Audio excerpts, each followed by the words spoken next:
Bismillahirrahmanirrahim. Today I am going to present one of the most important topic directly related to a common man.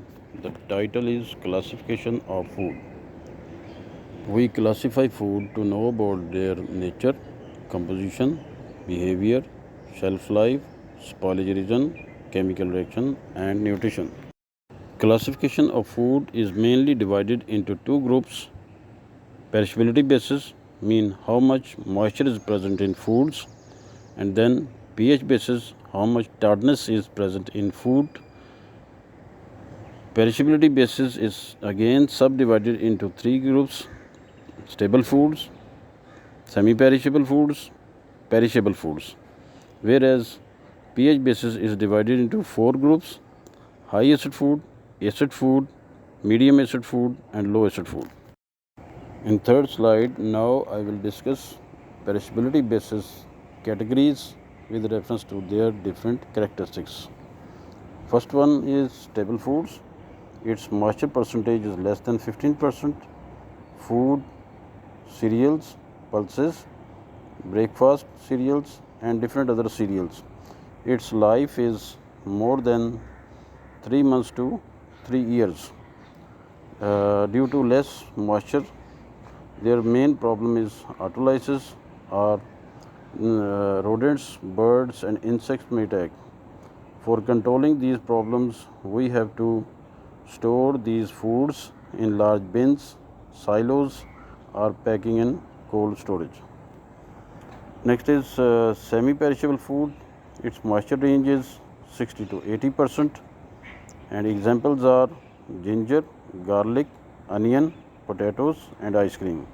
Its life ranges from few weeks to few months, and spoilage reasons are autolysis, rodents, birds, insects, mold, yeast and sometimes in cases of bacteria also attack. To control these problems, we have to cure through bins through storage through in bins or store at low temperature. Third is perishable foods. Perishable foods moisture range is 80 to 95%. Examples are vegetables, fruits, milk, meat, fish, poultry, egg. Life is very small due to high concentration of moisture. Therefore, its life ranges from few hours to few days, and spoilage agents are bacteria, yeast, mold and autolysis.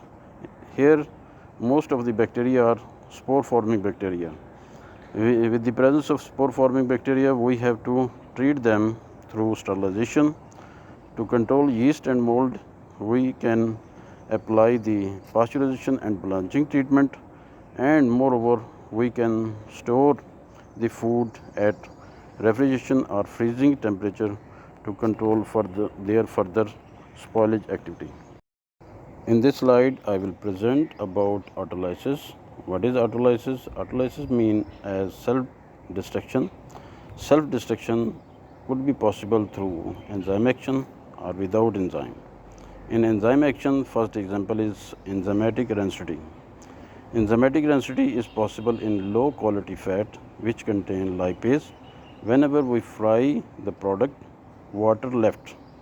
It split into fatty acids and glycerol. In browning of fruits and vegetables, some fruits vegetables like brinjal, potato, apple contain phenol and phenolase enzyme. Whenever we cut or peel them, oxygen start the reaction, and it convert into orthoquinone, and then with autopolymerization brown pigment develop. Putrefaction in fish is also example of enzymatic action. In this action, muscles of fish oxidize. With the oxidation of fish muscles, bad smell develop. In without action of enzyme, browning is one of the example. Browning of sugar. that is through caramelization of sugar or burning of sugar, changing in meat color.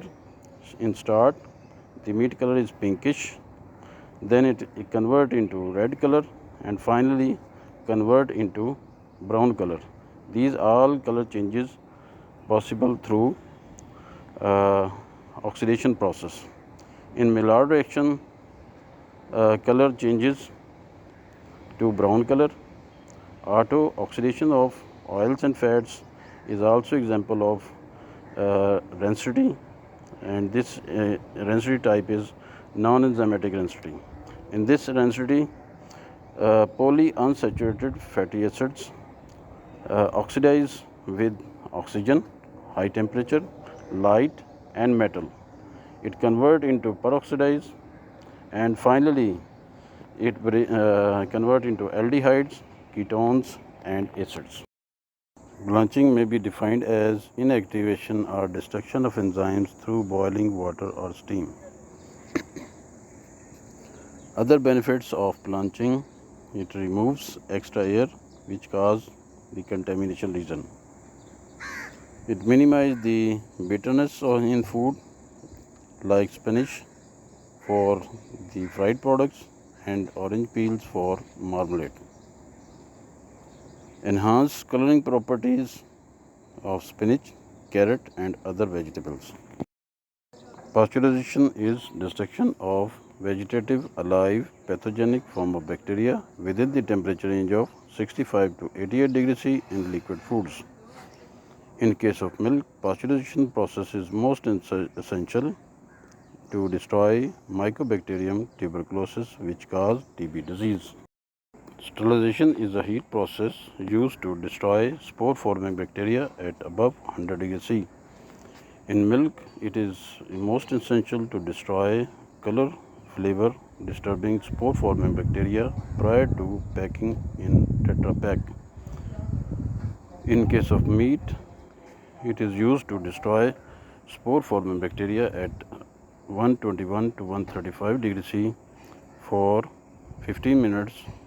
Responsible microorganism is Clostridium botulinum, which cause food poisoning. Second group of food classification is pH basis, mean tartness of the different foods. High acid food having the pH less than 3.7, food, citrus and pickle. Spoilage reasons, autolysis, mold, yeast and sometimes vegetative form of bacteria. These all problems can be controlled by blanching and pasteurization treatment. Acid food having pH 3.7 to 4.5. Food examples are oranges, mangoes, banana, pineapple and all other fruits. Problem reasons are same: autolysis, mold, yeast and vegetative form of bacteria. And these spoilage reasons can be controlled by blanching and pasteurization. Third is medium acid food. Medium acid food having pH 4.5 to 5. Tomato, examples are tomato sauces and other sauces. Spoilage reasons, now the pH increases from 4.5 and above 4.5, mostly spore forming bacteria spoil the food product, and for the destruction of spore forming bacteria only sterilization is suitable. Last is low acid food. pH range of low acid food is 5 to 6.9, having examples of vegetable, milk, meat, fish, poultry, egg. Spoilage reasons are spore forming bacteria, and again spore forming bacteria can be controlled by sterilization process.